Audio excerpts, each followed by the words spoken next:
Hey Star Wars fans, welcome back. I just got done reading Alphabet Squadron by Alexander Freed, and I just have to say right off the bat, wow, this might be my favorite canon book so far that I've read. It's either this or Thrawn. So both are trilogies that are not yet complete yet, so I'm very excited to see how they end. But yeah, this one is a must-read for Star Wars fans. So what is this? It's a book that takes place after the Battle of Endor, after the destruction of the last Death Star. And it really displays the struggles of the New Republic to transition from being rebel fighters, guerrilla warfare, to actually running a government, running a military, chasing down the scattered Empire fleets that are still raining destruction, and the logistics of all that, because it's a completely different ballgame now when you are running the government, running the show, operating that way, to back when you were rebels and basically had no rules to play by, and it's just a completely different concept. And then they struggle with that a little bit. So we get to see that, and we get to see a whole new set of characters here. We've got five unique pilots that are going to come together from different backgrounds and fly completely different ships. As you can see from the book cover, we've got an A-Wing, X-Wing, Y-Wing, B-Wing, and U-Wing. I think I got all those there. And I personally, I would not consider myself a ship enthusiast. Of course, I'm a Star Wars fan. Of course, I like the ships. But I wasn't really into all the details the way some people are. I've got some friends that are like that, and they weren't too excited about this book. They were telling me that, well, this doesn't make any sense. Why would you have five pilots flying 5 different ships? And that's just not going to work that well. They're not going to necessarily synergize well together in a lot of instances. So that, while it might seem like a good idea, is kind of a corny concept, and people that are really into ships were nervous that it wasn't going to work. It works. And the challenge, those concerns that everybody had, they are addressed in the book. They are challenges that they have to work through. There is a reason that they are flying five different ships. There is a legitimate reason there. It's not something that is just thrown together because it sounds like a cool idea. The details are all there. I promise you. I don't want to spoil anything, so I'm not going to go into that. There wouldn't be huge spoilers, but I don't want to give anything away. So I just promise you that if you are a ships enthusiast, you will love this book, and I think you will like all the details there. So they go into quite a bit of details about some of these ships and how they work. And I was actually thrilled to learn more about the ships. I think maybe some of you that are really in and know all the details might not necessarily learn too much new. Somebody like me who was just kind of a casual fan of ships, I knew what an A-Wing was, knew what a B-Wing was, but I could tell you the basic differences between them, but I didn't necessarily know all the details. I feel like I learned quite a bit from reading this book, and that was a great part of it.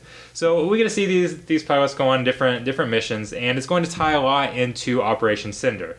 And those of you who if you've read the comic Shattered Empire, that describes Operation Cinder and kind of a little bit about what that is. If you've played the game Battlefront 2, the story mode there ties in a lot to Operation Cinder. So if you're familiar with those, you'll be excited to see that pop up again and be a major operation that's in play here. And if you haven't read any of those or played the game, that's okay. Everything you need to know is explained in the book. They basically assume that you don't know anything about those. So it's not a necessity to read Shattered Empire or something like that. Although if you are wanting to read those comics, it might be a good idea to read those first before you jump into this, but definitely not a requirement. And the author just does an absolute great job with this book. So in some of my previous reviews, such as like Count Dooku, for example, I explained how it was a good book because of who Count Dooku is, and getting to learn more about him was a great thing.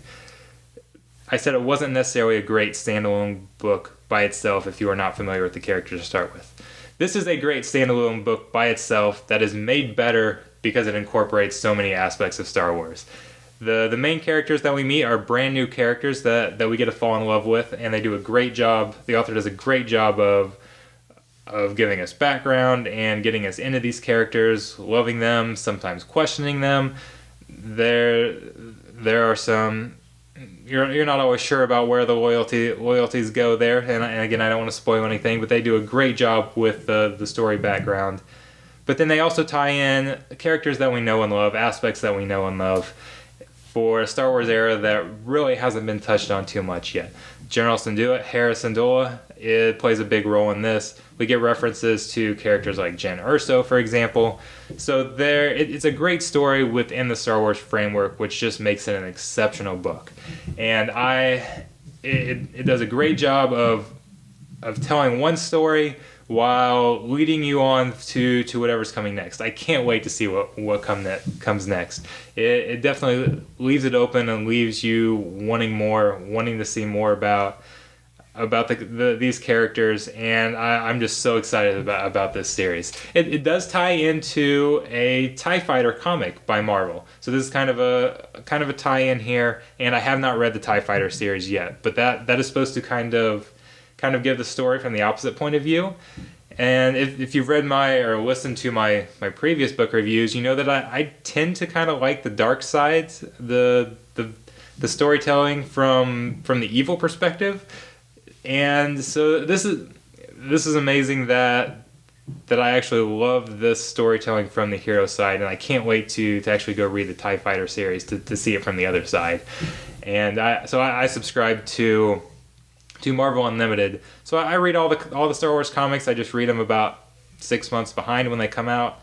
I think I'm gonna have to actually jump up and go out and buy this TIE Fighter series, because I want more around this book. I can't wait for the second book to come out.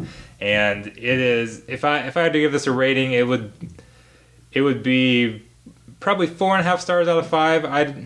I'm hesitant to actually give anything a 10, even if it is my favorite. So maybe 9.5 out of 10. There aren't many complaints about this. It is amazing. This is going to be a must-read series if you like to read the Star Wars books. It's a great story that touches on a Star Wars era that we don't know a lot about. Kind of bridges the gap between your original Star Wars trilogy and the new Star Wars trilogy that Disney has brought on. So it's amazing all around. I can't say enough good things about this. Go stop listening to this video and go pick up the book and start it now. You will not regret it, I promise you. Book. So thank you guys for watching again. I appreciate everybody's support, and may the Force be with you.